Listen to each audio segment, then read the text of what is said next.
so that Ms. DiGiuseppe has that information, because that's what the committee will be based on, so that you can provide your input to the district and the board regarding this. Does that answer your question, sir? I want to be clear also that once the curriculum is developed, it is posted on our website and available for everyone and anyone to review. So if you do choose to opt your child out, you can do so at that time. You know what, I'll make one more point. So anyone that has looked at thank you, Mr. Giganti, anyone that has looked at New Jersey Student Learning Standards for Comprehensive Health and Physical Education, one other clarification that was news to me, Mrs. Cerisi's, our teachers, my colleagues across the county, in each performance indicator, there's sometimes given examples in parentheses. And some of the words in those parentheses are why people are upset about the standards, right? There's some words in there that are highly controversial. They are not required to be the example that is used in school districts. School districts have that flexibility to say, I'm not comfortable teaching this particular term by the end of grade 5 or by the end of grade 8. So there is more flexibility than was originally thought. And we will exercise that flexibility again so that our curriculum is developmentally and age appropriate. I just want to, okay, this microphone is working much better than the other one, so I'm going to use this. Hi, my name is Shay Parada. I am a junior at Kinnelon High School, and I am a very active person at KHS. From the involvement in 3 seasons of sports, cheerleading and winter and spring track, to involvement in the fall drama, the musical, and directing the contemporary choir we have at the high school, which is the a cappella group for those of you who don't know. And on top of this, I have attended the DEI Coalition meetings with Kent. And I've personally met him, and I would like to explain, just so you guys are aware of what happens at these meetings, what we did during the meeting. So first, we read and annotated a poem about courage. We discussed the definition of courage, and we got to share what we believed courage meant.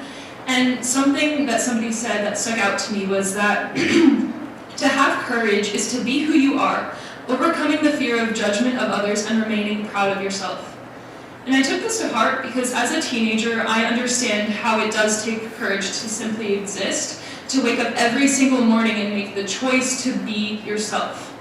For me, it was sweater vests and baggy jeans, and this sounds ridiculous, but for the first 2 years of my high school career, I wore what I saw my friends wearing: garage tank tops, leggings, hoodies, and such. One day though, I decided that I was sick of it, sick of feeling bound to conformity of what my friends were wearing. So I wore a sweater vest and baggy jeans to school instead. It took a lot of courage for me to wear sweater vest and baggy jeans to school. And it's disappointing to me that I live in a world where it takes that much courage to be different, even in terms of fashion. If it was that hard for me to wear a sweater vest, which I'm sure you guys understand how ridiculous that is, I can't imagine how hard it must be for my friends to come into a room like this and share their journeys about what they've gone through. The next thing we did with Mr. Shelton was conduct an interview with one of our peers that we did not know well or speak to at all. And we were supposed to ask the other person questions that we thought would give us the most substantial answers of what they did in a day of their lives. This was an exercise to learn better communication for peers that we don't know, in hopes that we could extend these skills first to our friends and then outside of our social circles. As a student in 4 AP classes, taking tests in the next 2 weeks that will determine a lot for my future, in 3 honors classes and CP Gym, because I don't really have an option there, I can say that these coalition meetings have not taken away at all from my education. My grades have not suffered, and I have not lost any opportunities to expand my knowledge, which I believe is the point of school. That definition may vary. Students that were asked to come to this meeting were given the option to opt out of it, and there were no obligations created. I understand the concerns that have been voiced. However, speaking as somebody who has participated in both of the meetings that we've had with Kent, I am happy to tell you that I've only experienced positive outcomes from it, and I hope this cleared up any confusion that you guys might have had, because I understand the concern of a parent of not knowing what is going on in a school, but thank you for your time. And thank you, Mrs. DiGiuseppe. Thank you, sir.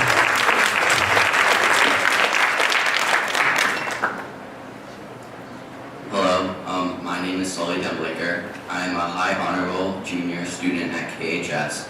I have played 3 varsity sports each year of high school, and I am a member of the Student Council Executive Board.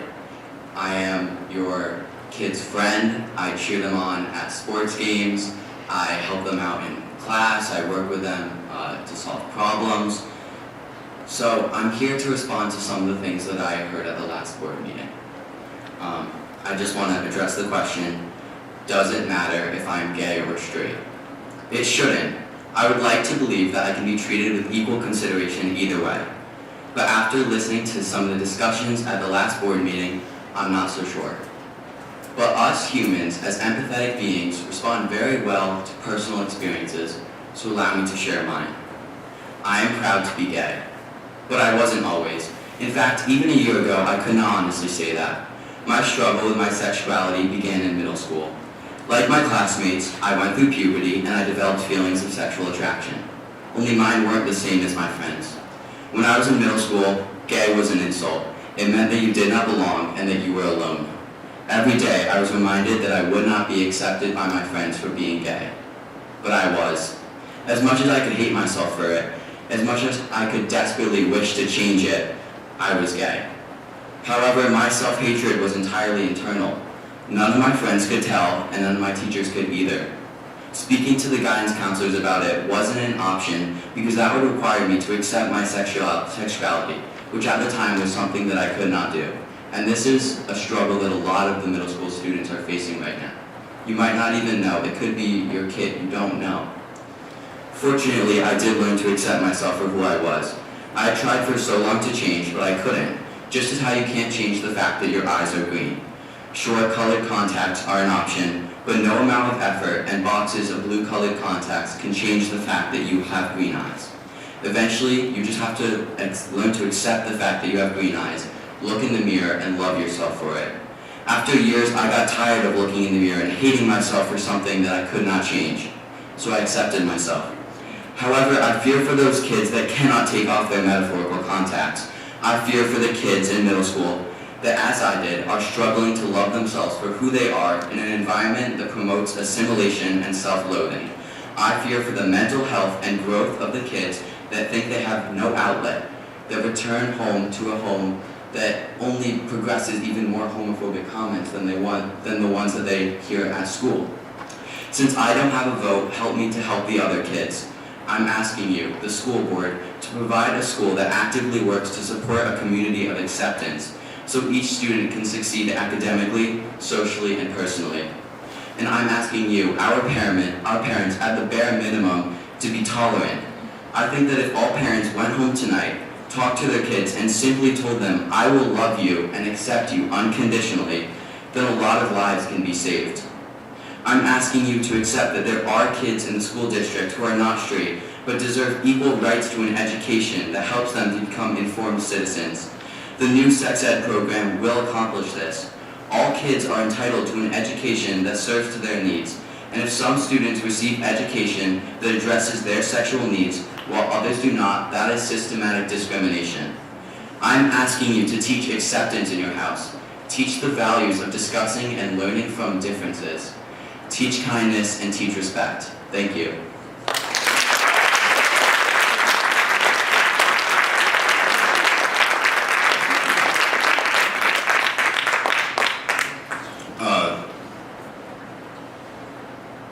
As an adult, public speaking and stuff, I want to say to these kids, like, phenomenal. Absolutely. And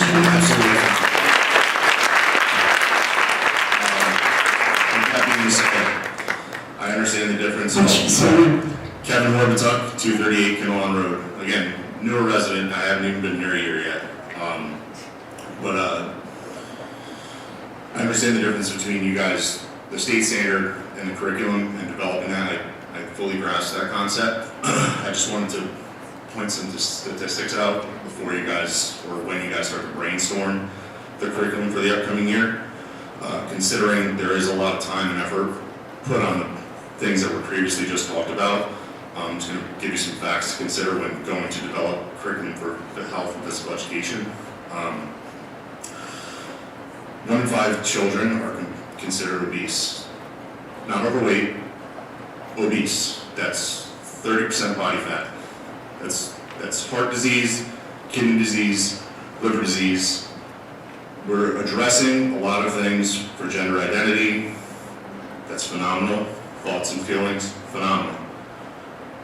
Since I've been in school, my son, he's 10. I had phys ed 5 days a week. He has phys ed 2 days a week. I don't know if it's a budget problem. I don't know if there's this lack of teachers, lack of time, but for long-term health and longevity, this needs to be considered.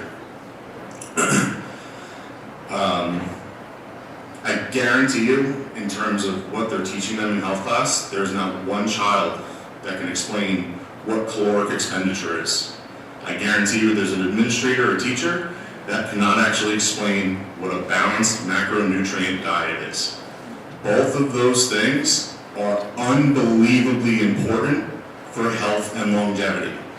And again, I'm just up here talking about facts. I'm not trying to throw thoughts or feelings in. As members of the Board of Ed, you guys are elected officials. You have some say in the matter, whether you think it or not. What the state is imposing, actually I have a question. How much does the state contribute to the budget fiscally every year, like in its entirety? Like what percentage? It was 2 million out of 44 million. 4%? Maybe? I'm not a math guy. 6. 6? Okay. When considering how much they are contributing, please consider that you should not be taking everything that they say, like drinking directly from the tap. That's it, sorry. That's all. Thank you.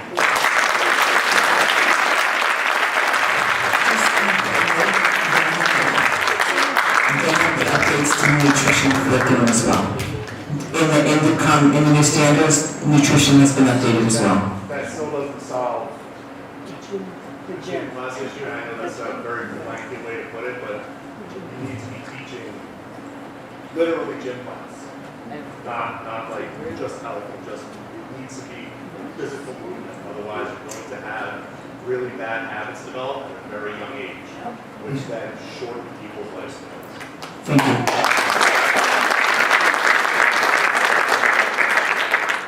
Hi, my name is Michelle Famularo, 14 Lincoln Road in Kinlaw. So first I want to say I super appreciate the volunteers sitting at the table at the front of the room today. I also want to say, which wasn't part of my original speech, but I see a lot of students that have come up already and a lot of students behind me. I really applaud the courage of those students to come up and share what they shared, and I super appreciate that as well. I also super appreciate that there are a lot of passionate parents in this room that care about their children's education. Thank you. One thing I do want to talk about tonight that I'm not sure that if it was brought up at the last meeting or if it'll be a future agenda topic, but I feel that there is a real serious lack of communication from the school district to the parents. And not just a lack of communication, but also an inconsistency in the messages that we receive. I really appreciate the fact that you guys explained a lot of things about the guidelines that have come out from the state of New Jersey. I know that the curriculum is not yet developed, and I know that the curriculum will be posted on the website. I did take a look at the one that's already there.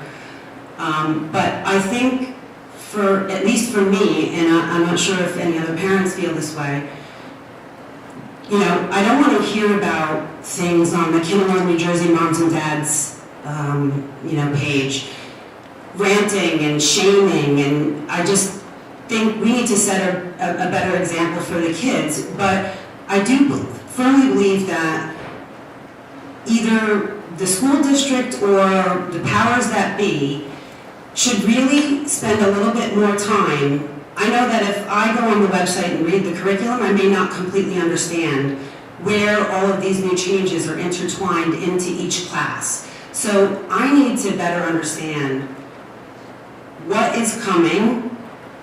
You know, I hear opting out. I've heard from people that even if you opt out, it's still going to be intertwined into so many different classes, it's going to be nearly impossible to completely opt out. So I need to better understand for my family where those changes are and where they're going to be in which classes and what that's going to look like for the new school year.